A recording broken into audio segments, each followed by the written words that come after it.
Hello, class. We're going to be going through chapter 5, and chapter 5 and 8 kind of run together. So I'm going to try to get through this quickly. There's a lot of slides, but a lot of these are pictures.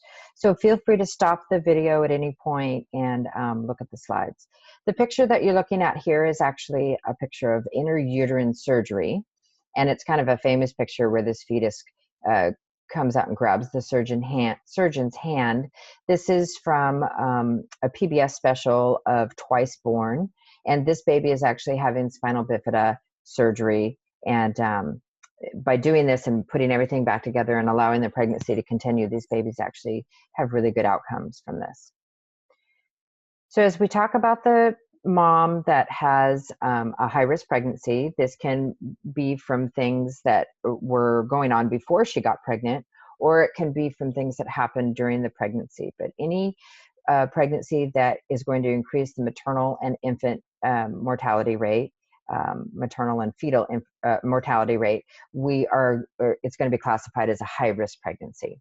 So up until this point, we've talked about everything that's normal. Now we're going to talk about the things that sometimes can go wrong. And these are the people that really need us as nurses to help care for them.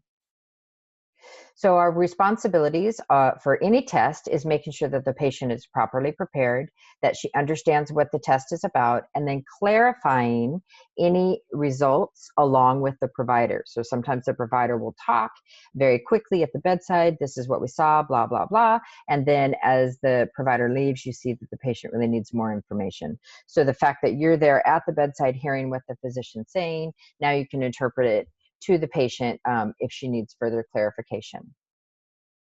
I do believe that we have mentioned these elsewhere, but I'm going to say them again. These are your danger signs in pregnancy: sudden gush of fluid, vaginal bleeding, extreme abdominal pain, vomiting that won't stop, epigastric pain, which is up in this area, right below the breast and above the intestines. So that's your epigastric area. Edema of the hands and face is a significant sign. We're worried about pregnancy-induced hypertension and preeclampsia. Severe headache, also pregnancy-induced hypertension or preeclampsia. And blurred vision, or feeling like you're losing your peripheral vision or seeing spots. Any fever over 100.4, we need to investigate why there's an actual temperature. And then painful urination or inability to urinate. Those are all signs of potential infection.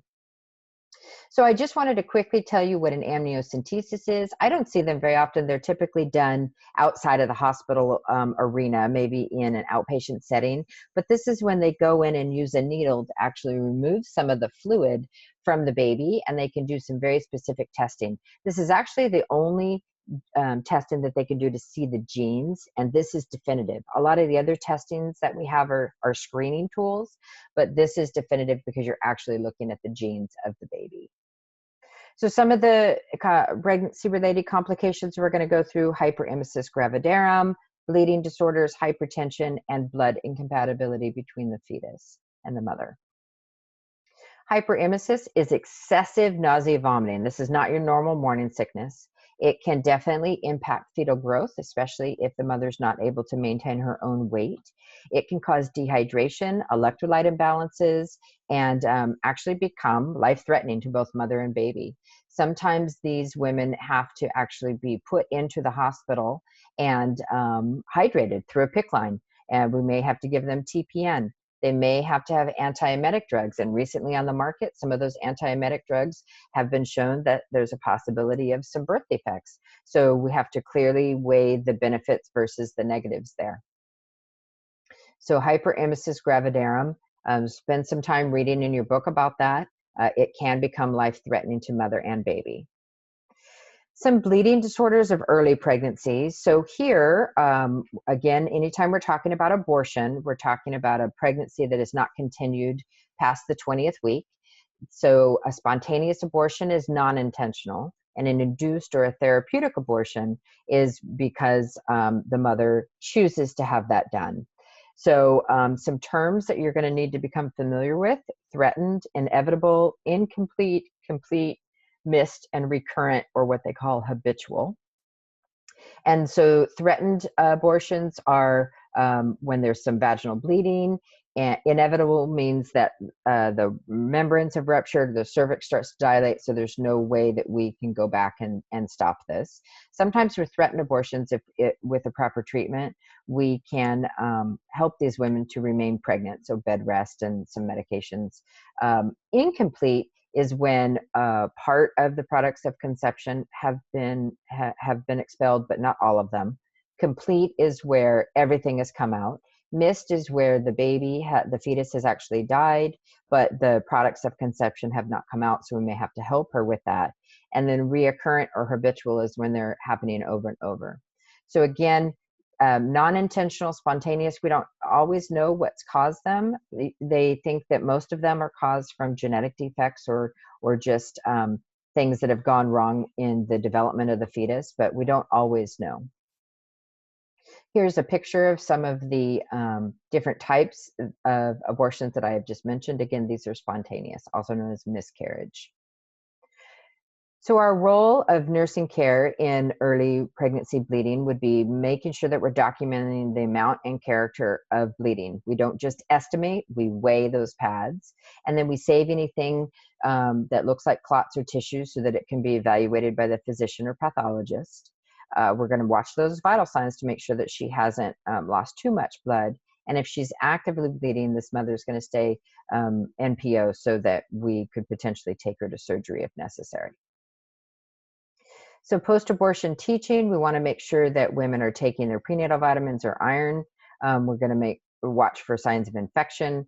They can resume sexual activity usually in about 6 weeks. It's going to depend on the provider. And then they're going to come back to the provider and talk about either trying again for another pregnancy or to look at different contraception options. And then pregnancy can occur as soon as the next, before that next missed period. So she can ovulate as soon as the next cycle. So we want to make sure she knows that it's not impossible to become pregnant again. The next thing we're going to talk about is ectopic. 95% of ectopic pregnancies actually happen in the tube. So an ectopic pregnancy is a pregnancy that is not in the uterus. It can be in the tube, it can be in the intestine, it can be elsewhere in the body, and usually in the abdomen, but almost all of them happen within the tube. So this is where this starts to develop, and then it just stays and continues to develop. This pregnancy cannot continue.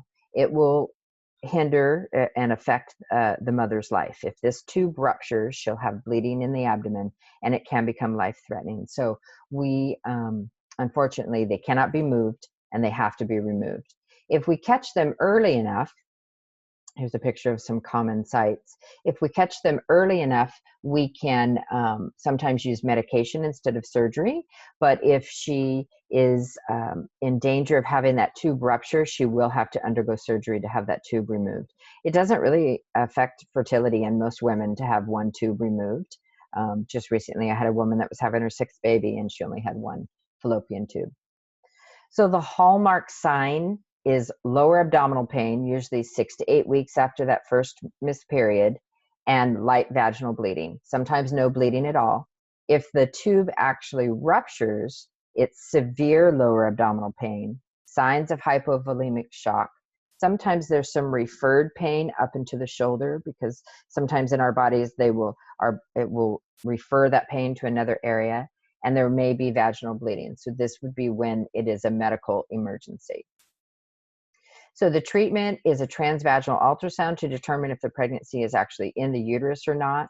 They may have to go in and remove that tube, like I said, and there's a possibility of methotrexate, which is a medication that stops cell division. And if we can catch it early enough, then we can give the medication, and then the woman won't have to undergo surgery. The pregnancy will stop developing and dissolve. So the next pictures are graphic. They are pictures of ectopic pregnancies that are no longer inside the body. So here's a picture of that tube with the pregnancy in there. And again, this cannot continue there. So this is the baby that was removed from here. So we need to be mindful that some of these pregnancies are very much wanted by these women. And so this is a loss to them. Signs of hypovolemic shock are going to include fetal heart rate changes. If you can hear a fetal heart rate in those early pregnancies, you might not. But your number one sign in the mother is going to be tachycardia and tachypnea, which is increased respiratory rate. She's going to be breathing faster and her heart rate's going to be faster. You're not going to see blood pressure changes until she's much further down the road, and that's going to be significant. Cold, clammy skin, feeling faint, being very thirsty. These are all signs that she's bleeding, and we need to do something about it. The next disorder we're going to talk about is placenta previa. This is when the placenta sets up underneath the uterus, underneath the baby, covering the cervix, the opening of the uterus to the outside. So this is a condition that these babies cannot be born vaginally. They have to be born by C-section. And usually with this, we'll see bright red bleeding in the second trimester. That's usually how this is diagnosed. So it's most often painless bright red bleeding. There are 3 degrees of a placenta previa, and I have a picture here. So this is a complete previa where the placenta is completely covering the opening. This is a partial where just a portion of it is covering. Marginal where just the very edge is on where the opening is, and low lying is the placenta's down here rather than up here. And here again is another picture of the placenta that is covering this opening. So obviously this placenta cannot come out before the baby because the baby has no blood flow when that's happening. These women are very high risk for hemorrhage, and we sometimes even have to have blood in the OR at the time of delivery when these women are delivering. So with placenta previa, if we can get the initial, once it's been diagnosed, we want to make sure that any woman coming in second trimester that's having severe vaginal bleeding, we are not doing a vaginal exam. We do not want to put our fingers through that placenta. We have to find out where the placenta is before we do an exam. And then these women will be on bed rest until we can get them stabilized. And sometimes they can even go home for a little while, as long as they have someone there with them to watch them at all times if they are, so in case they start bleeding again. The next condition is placenta abruption, also known as abruptoplacentae. And this is when the placenta comes off the wall of the uterus before the baby is born. So it's not just covering the opening, it actually comes off the wall of the uterus. There are stages of this as well, but the hallmark sign of this is dark red bleeding and extreme pain. And the uterus will get larger and larger and larger because it's filling up with blood, and sometimes even become rigid and hard. Here's a picture of what's happening. This placenta is starting to come off the wall of the uterus. And again, this is how the baby gets its gas exchange. So as this placenta comes off the wall of the uterus, the baby's getting less and less and less blood.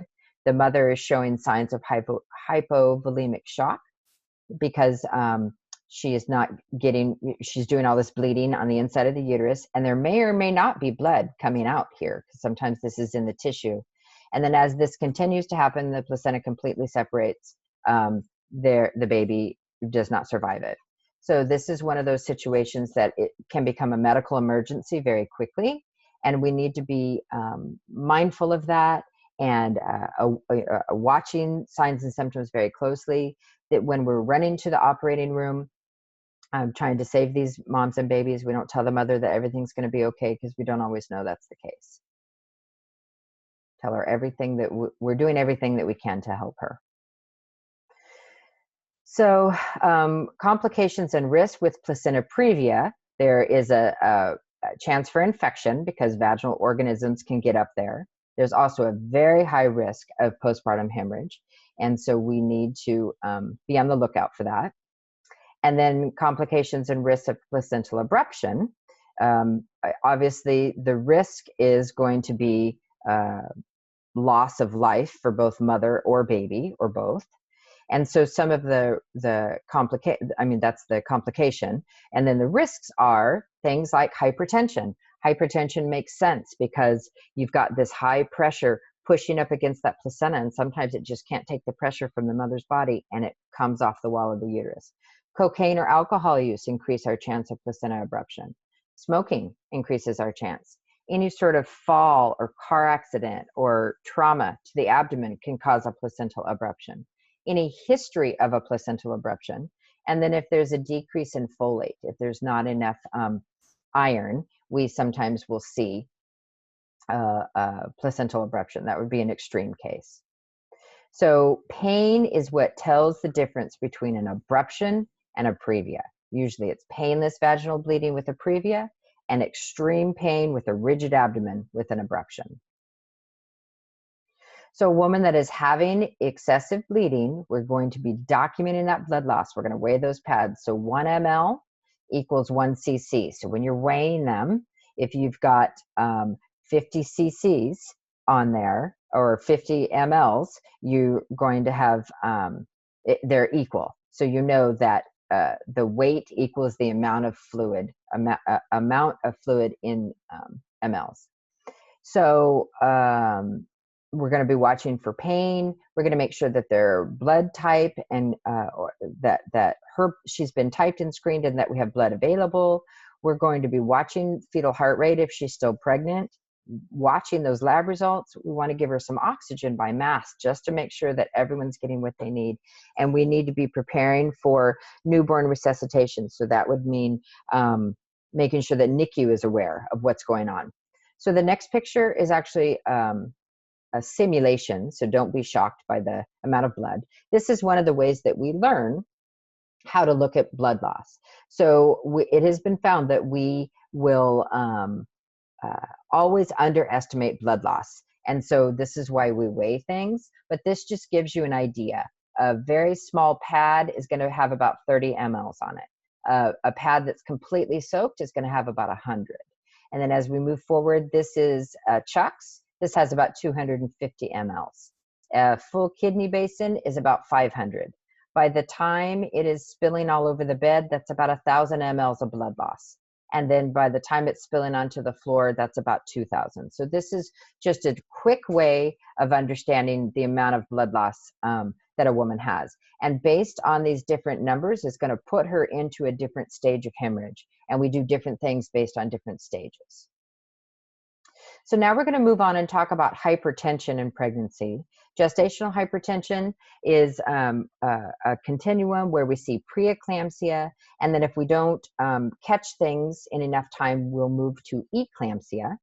Chronic hypertension is a woman that has hypertension diagnosed before the 20th week of pregnancy. So she was hypertensive before she got pregnant. Sometimes you have preeclampsia with superimposed chronic hypertension, or chronic hypertension with superimposed preeclampsia. Both of those, it's the same idea, is that she had chronic hypertension and now she also has preeclampsia.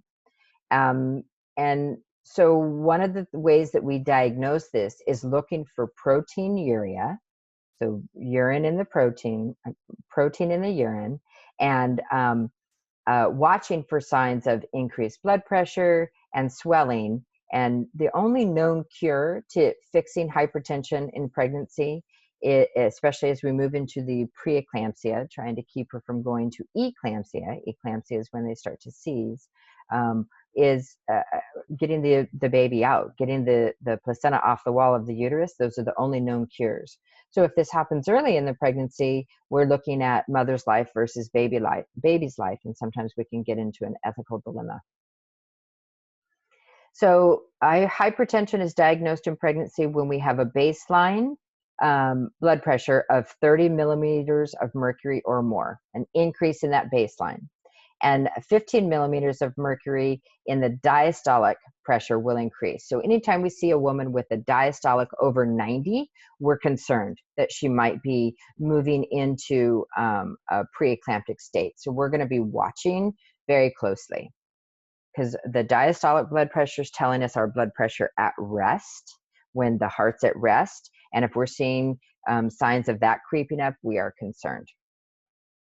So risk factors for gestational hypertension happens to be the first pregnancy. If you're over 40 or under 19, if there's a family history of it, if you're obese, if you have more than one baby, chronic hypertension, you're obviously going to be at higher risk for hypertension during pregnancy. If you have renal disease or diabetes, all of these things put you at higher risk for gestational hypertension. Some of the things that you'll see, so the cardinal signs of gestational hypertension and preeclampsia are hypertension, which is a rise in that blood pressure. You know, that's why we need to see a trend with your prenatal visits, and especially with a diastolic over 90, edema, and proteinuria. You can pretty much say if you have those three things, you're going to be diagnosed, and we're going to be monitoring you very closely and watching those blood pressures. One of the things we're looking at is edema. This is obviously pitting edema, and this is a nice little picture showing you how you grade that edema. Any woman that is in the hospital that has gestational hypertension, especially if she's on magnesium sulfate is the drug that we're going to give her to decrease her chance of seizures. And it has a nice little side effect of also lowering the blood pressure, but that's not why we do it. We use antihypertensive medications to lower the blood pressure. But any woman that is on magnesium sulfate also needs to be on seizure precautions. So we're going to pad the side rails, make sure maternal suction and oxygen is up, make sure that the room is kept nice and quiet and cool, not a lot of activity, not a lot of visitors, turn the TV off, don't slam the door, just trying to help that neurological system relax. So when we have a woman that is on magnesium sulfate, we want to make sure that we are watching her very closely because it's a smooth muscle relaxer. And one of the things that it will do is it will decrease her ability to breathe, her drive to breathe. So we are going in and checking this woman on magnesium sulfate every 2 hours to make sure that she has deep tendon reflexes. Her deep tendon reflexes are going to go away before she loses her ability to breathe. So that's why we're watching those so closely. We're also looking at her respiratory rate, making sure that it's within normal limits, and making sure that she can take a deep breath and that her lungs are clear. And then lastly, we're going to be looking at a urine output because magnesium sulfate is cleared through the kidneys. If she doesn't have good urine output, which if she has hypertension, she might not, then if she's not able to clear it through the kidneys, we might see a possibility of moving up and becoming magnesium sulfate toxic. So we want to make sure that these women are able to clear it out of their system. And so we're watching them very closely. Patients that are on MAG, especially in the initial period, are considered a one-to-one patient. And here's a few of the other things that I already mentioned that we're going to be watching for. So nursing care focus, letting them know that especially if you have hypertension, you are acutely ill and we need to take it very seriously. We're going to give her very good instructions on the types of things that she will be reporting, especially if she is not in a hospital. And taking her medication, especially her antihypertensive meds, are going to be extremely important. So we've talked a little bit about bleeding incompatibility already, but I'm just going to say it one more time. If you have a woman that is Rh negative and her baby is Rh positive, when she gets pregnant the first time, she has the possibility of making antibodies to this baby. Now, this baby is born, she's made these antibodies, and now she's pregnant again. And if that baby is also positive, the body will start building an attack against this baby.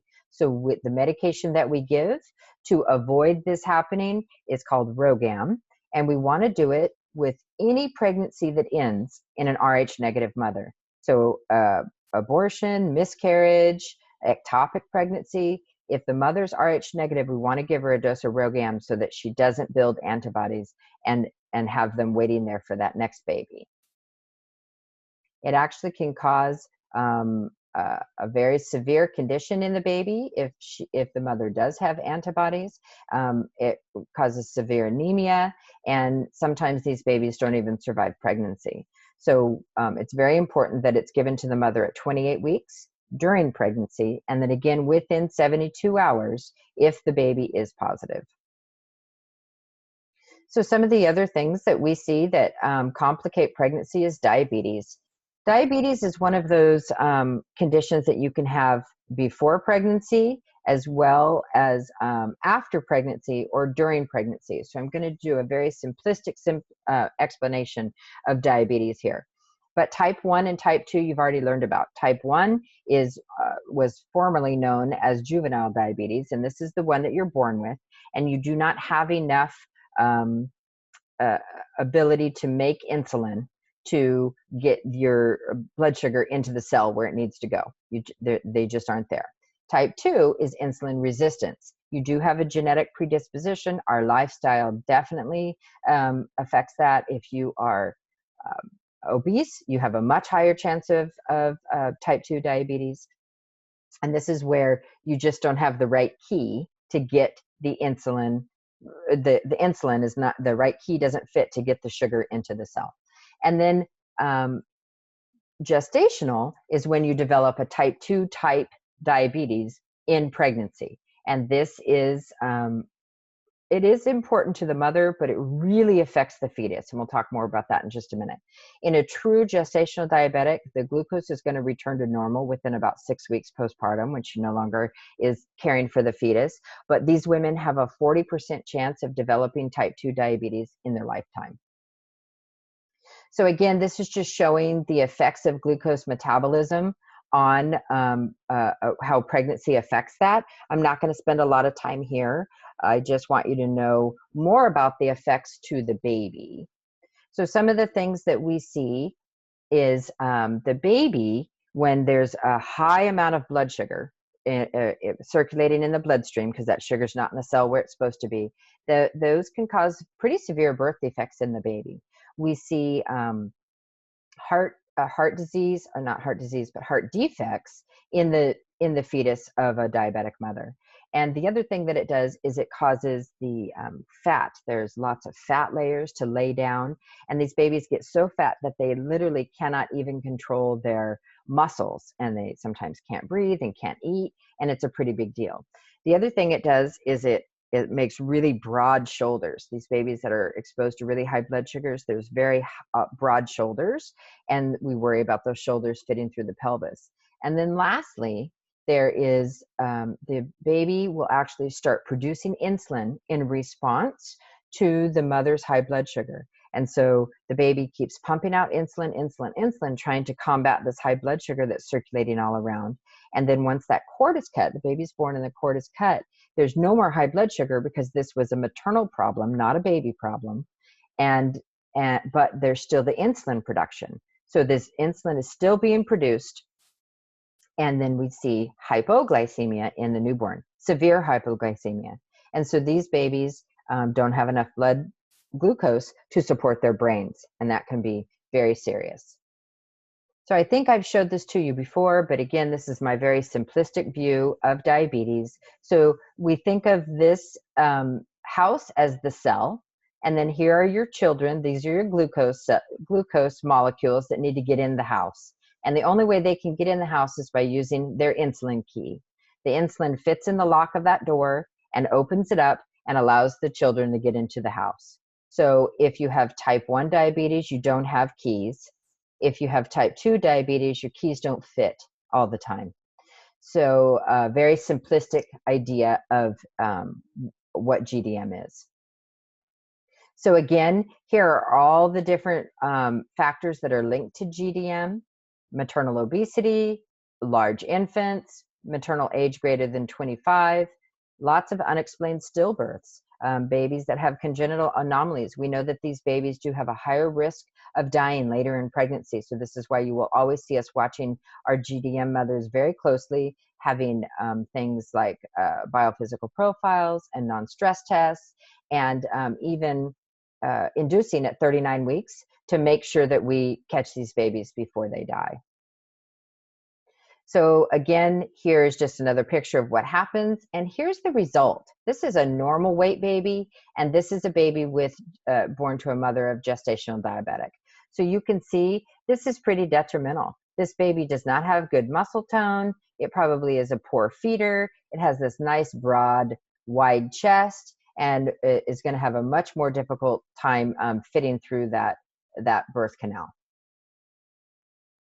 So some of the treatment is diet. And really, to watch a woman to have a gestational diabetic that's diet controlled, she needs to be having at least a bi-weekly meeting with a nutritionist. There's a program called Sweet Success that will help monitor these women's diets and watch them very closely. They need to be watching their blood glucose levels at least 4 times a day.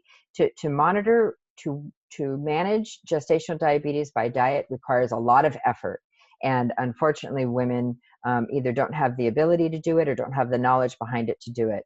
They also need to increase their exercise because that will encourage their keys to fit in the lock, and watching for ketones and sugars filling in their urine, and then fetal assessment. We need to be watching them very closely.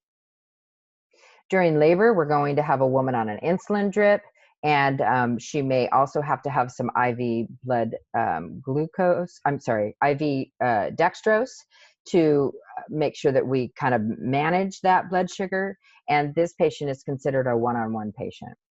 And then once the baby's born, we have to very closely watch for respiratory distress and hypoglycemia, any injury related to macrosomia, and we're going to be watching those babies' blood sugars for at least the first 24 hours. Breastfeeding should be encouraged as often as the baby wants.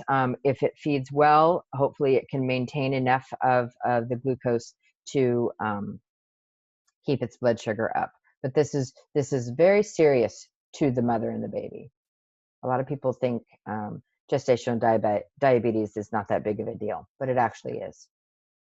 We've talked about anemia in pregnancy before, but I just want to point out here that, again, it's because of the excess blood volume. They have more plasma, 40% more plasma, but not as many circulating red blood cells, so that we do see a decrease in our iron levels. So we want to encourage good foods that have high iron levels to make sure that the woman is keeping that up to speed before she delivers.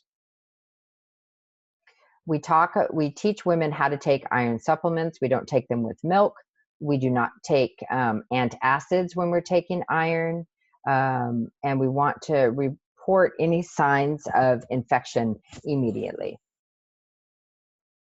Now we're going to move on to infections with the pregnant mother. We've talked about the acronym TORCH already. It stands for toxoplasmosis, other infections, rubella, cytomegalovirus, and herpes. And these are all things that can significantly impact the fetus. And so I'm going to go through a couple of them and what kinds of things we actually see on the fetal side. I know we've already talked about the labs, so now we're going to talk about it from the fetal side. So with viral infections, there's no effective therapy. If a woman gets a viral infection that's going to affect the baby's going to get it too. And so one of the big ones we see right now is Zika virus. And so this is actually a virus that is spread by mosquitoes. And we've had a huge upswing in it in the last few years. And these babies that have contracted Zika virus from the mothers during pregnancy have microcephaly. And so this is a baby that is not going to have normal cognition because its brain did not develop because of the virus that it was exposed to. They're doing a lot of research about Zika because it's so current and recent that we've started seeing an issue with this. It's in all countries, including the United States. They recommend pregnant women don't go to the countries where it's much more prevalent, especially during the summer months when mosquitoes are more active. And they also know that it can be spread through sexual contact with someone that has been infected with Zika. So it's a pretty severe public health issue right now. And there's still a lot of research that needs to be done.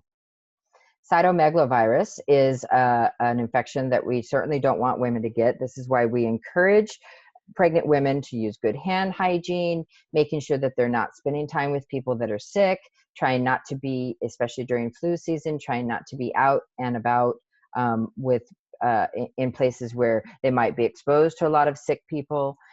This is pretty detrimental to the baby. This is an example of the blueberry rash that babies get when they have been infected with CMV.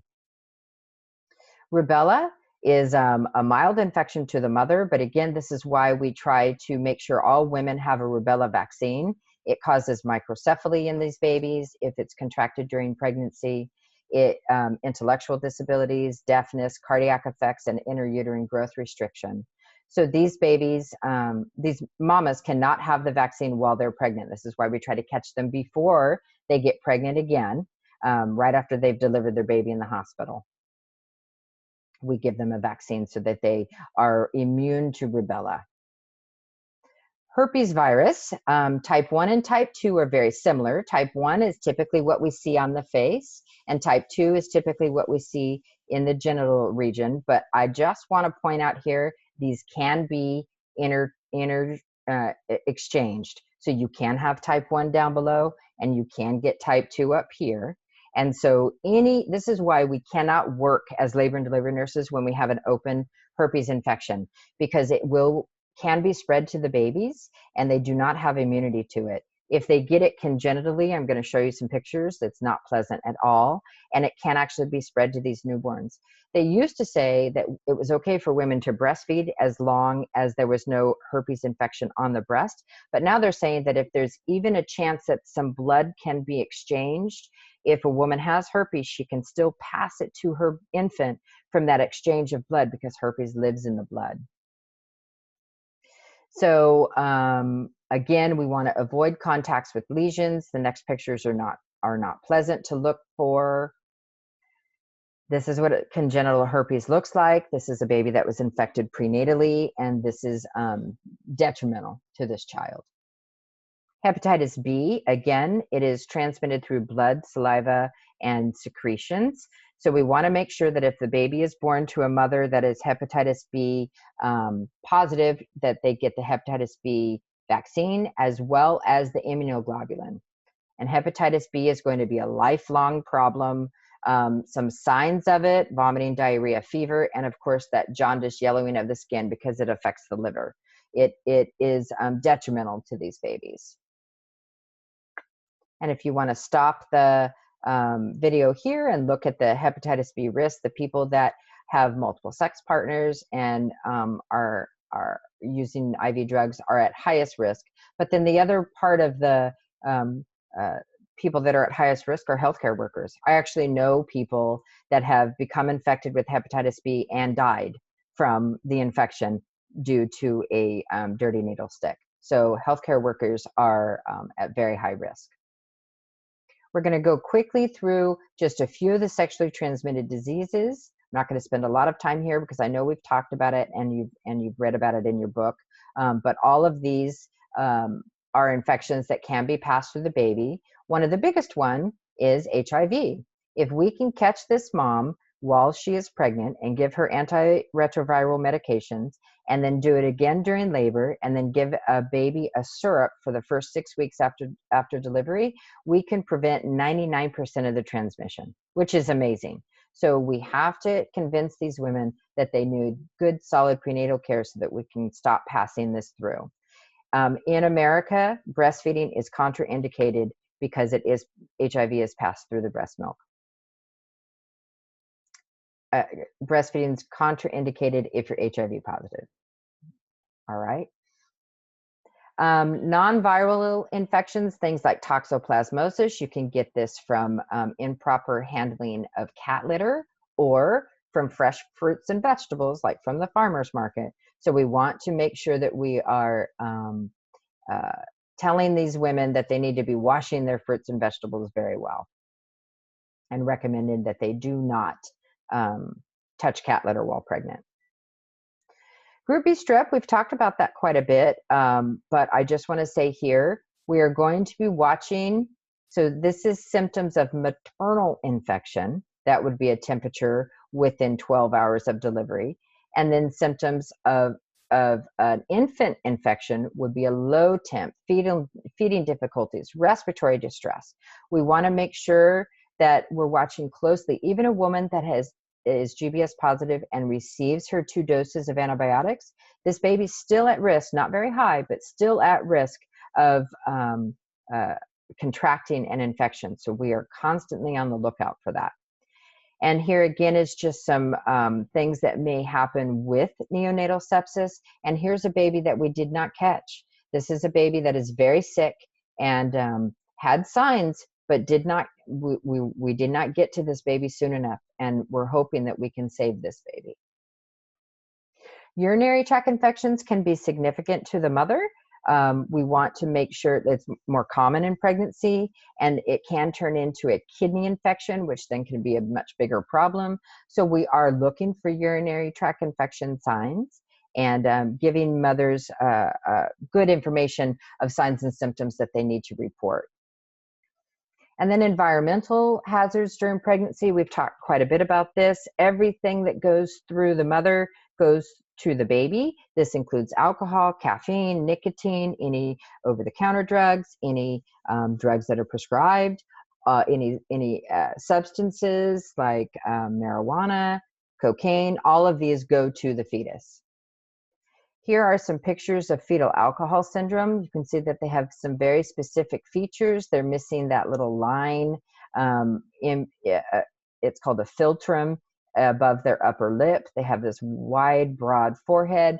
They have learning disabilities and attention disorders sometimes. And this is fetal alcohol syndrome, obviously from alcohol exposure in the womb. We do not know how much alcohol will make fetal alcohol syndrome. So at this point, no amount of alcohol is safe in pregnancy. Abuse is more prevalent in women that are pregnant. For some reason, it is a risk factor. If she tells you that she is in danger, we need to make sure that we get her to a safe place. We do not leave her alone, because her life may actually be in danger if he or she finds out that she has given that information. So how does the high risk affect pregnancy? Well, there's disruption of normal roles, especially if there's other children involved. Who's going to watch the children while mom is on bed rest? There may be delayed attachment to the infant, especially if the baby ends up in NICU. There could be loss of that birth experience, and there could be financial difficulties if they had planned on this mom working throughout the pregnancy. So these are all potential factors. And then, of course, if things don't turn out well with a high-risk pregnancy, we are going to have to help this mother grieve this process. So there are a lot of things that we do, and I talk about this in another video, but we have all sorts of mementos and keepsakes that we create that are given to us, donated to us, and that we will provide to the mom. We take pictures. We encourage them to spend time with their baby after even after it has died, because that is the only time that they're going to spend with this child. I want to go back just a second and talk about substance abuse for just a second more. People always ask, well, how do we know that this is going to be a problem? Especially with substance abuse, these babies are addicted to the substances just like we are. So for instance, caffeine, nicotine. When this baby's born, we don't hand them a cigarette to help them with their nicotine addiction. We expect them to withdraw themselves. So I just want to point out here that when we ask how much caffeine is too much, how much nicotine is too much, really any of it, because we wouldn't expect those babies to continue those habits right after they're born. Why would we let them have those habits in utero?